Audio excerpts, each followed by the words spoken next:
I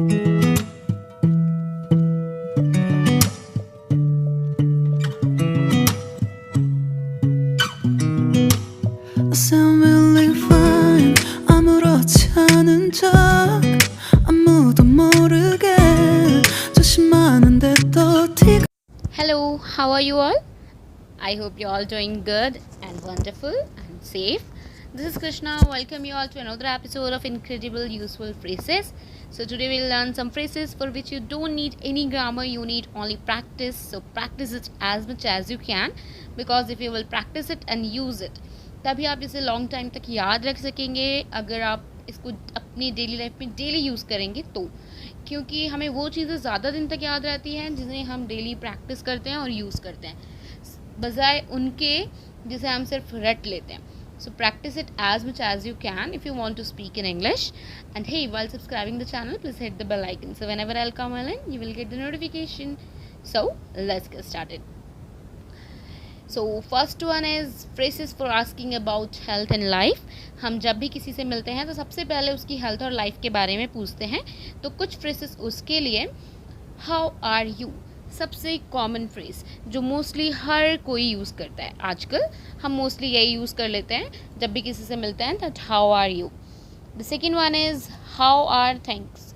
ये फ्रेज़ हम यूज़ कर सकते हैं, हम किसी पर्सनल लाइफ, हेल्थ के बारे में अगर उसे पूछ रहे हैं या वर्क लाइफ के बारे में क्वेश्चन कर रहे हैं, तब आप ये यूज़ कर सकते हैं और इसका आंसर भी हम अपनी वर्क लाइफ, हेल्थ लाइफ या किसी भी चीज़ के बारे में बता करके दे सकते हैं. For example, John how are things, Kathleen everything is fine. यहाँ जो थिंग यूज़ हुआ है वो एक्चुअल में थिंग के लिए नहीं, जबकि पर्सनल लाइफ या पर्सन या वर्क लाइफ के लिए हम यूज़ करते हैं, किसी थिंग के लिए नहीं करते. Now the third one is how things. ये बिल्कुल सेम सेकेंड की तरह ही है, बस थोड़ा इनफॉर्मल है क्योंकि ग्रामर यहाँ पे इनकरेक्ट है, तो ये हम इनफॉर्मली यूज़ कर सकते हैं. Now the fourth one is have you been. इसका यूज़ हम किसी की हेल्थ के बारे में पूछने के लिए कर सकते हैं कि वो कैसे हैं, और इसका आंसर हम वन वर्ड में ना देकर थोड़ा एलोबरेट करके दे सकते हैं. सिर्फ हेल्थ ही नहीं, हम पर्सनल लाइफ के बारे में भी इसमें हम बता सकते हैं. For example, John how have you been, Kathleen pretty good, work is also going good and got promotion too. Fifth one is what have you been up to.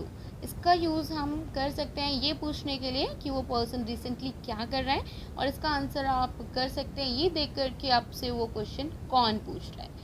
जैसे what have you been up to Jack, I am doing my project and I have to submit that by this week. The sixth one is I hope everything's okay.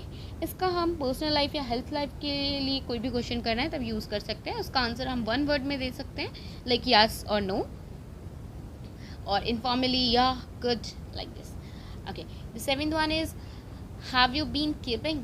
इसका use हम कर सकते हैं ये पूछने के लिए कि वो कैसा फील कर रहे हैं, गुड, बैड और what. Example, Jack how have you been keeping, Jill oh pretty well thanks. Now the second is asking for approval. कभी कभी हमें नहीं पता होता है कि वो आइडिया ठीक है या नहीं जो हम सोच रहे हैं, तो किसी और का अप्रूवल अगर आपको चाहिए तब आप ये फ्रेसेस यूज़ कर सकते हैं. The first one is do you think it's all right to do it. ये इनफॉर्मल वे है, एंड इससे आप ये पूछ सकते हैं कि किसी जो मतलब आप जो करने जा रहे हैं उनके ओपिनियन से क्या वो ठीक है या नहीं है. The second one is what is your attitude to the idea of. ये हम उस टाइम यूज़ कर सकते हैं किसी से जब आप किसी चीज़ की राय लेना चाहते हैं कि वो चीज़ अगर आप जो करने वाले हैं वो ठीक है या नहीं. एक फॉर्मल वे भी है. Example, John what is your attitude to the idea of doing this project in a different way as we decided earlier. Jack yes, it would be better if the project is not done by this, we can go to that. Okay, the third one is are you in favor of me doing something. आप इस तरीके से भी किसी से opinion जान सकते हैं, अप्रूवल ले सकते हैं कि वो क्या वो जो काम आप करने जा रहे हैं क्या वो आपके साथ हैं इस काम में. Okay, the fourth one is would it be really awful if I. ये फ्रेज हम यूज़ कर सकते हैं जब आपको ये लगे कि सामने वाला आपकी बात सुनकर शायद गुस्सा होगा अगर आपने ये किया. Example, would it be really awful if I took rest of the day of. Yes, of course, if you will ask this to your boss, he will really awful. Like it is really awful and he will really angry on you. Now next is asking for information. कभी कभी हम किसी से कोई information चाहते हैं, पर अगर हम डायरेक्ट क्वेश्चन नहीं, मतलब डायरेक्टली हम उससे नहीं पूछ सकते, तो इंग्लिश में थोड़ा पोलाइटली हमें पूछने के लिए कुछ ऐसे फ्रेसेस हैं जिनका हम यूज़ कर सकते हैं, क्योंकि डायरेक्टली अगर हम पूछते हैं तो इंग्लिश में वो थोड़ा ऑकवर्ड लगता है सुनने में. तो first one is can you tell me. ये आप इनडायरेक्टली पूछने के लिए यूज़ कर सकते हैं. Example, can you tell me what the time is. The second one is could you tell me. ये बिल्कुल फर्स्ट की तरह है, पर फर्स्ट सेंटेंस से ज़्यादा पोलाइट है और मोर फॉर्मल भी, क्योंकि यहाँ पे हम कुड का यूज़ कर रहे हैं. Third one is I would like to know. ये आप यूज़ कर सकते हैं जब आप किसी स्ट्रेंजर या पब्लिक इन्फॉर्मेशन डेस्क पे कुछ पूछना चाहते हैं. Fourth one is could anyone tell me. I wonder if someone could tell me. ये दोनों फ्रेसेस भी आप थर्ड वन की तरह ही यूज़ कर सकते हैं. Fifth is asking somebody's opinion. अपना ओपिनियन किसी को बताने से पहले आप उसका ओपिनियन जान सकते हैं कि वो आपकी बात से सहमत है या नहीं, या डिसएग्री कर रहा है या agree. The first one is what do you think of. इसका यूज़ हम मोस्टली करते हैं फॉर्मली या इनफॉर्मली. ये जनरल फ्रेसेस है, किसका ओपिनियन जानने के लिए हम ये फ्रेज मोस्टली यूज़ करते हैं. Second one is how do you feel about. ये इनफॉर्मल वे है किसी का ओपिनियन जानने का. Example, how do you feel about having a class outside in the garden. The third one is what do you think about that. आप इसका भी use कर सकते हैं फॉर्मली और informally to ask opinion. Example, they are going to build a new supermarket here. What do you think about that. The fourth one is are you aware of.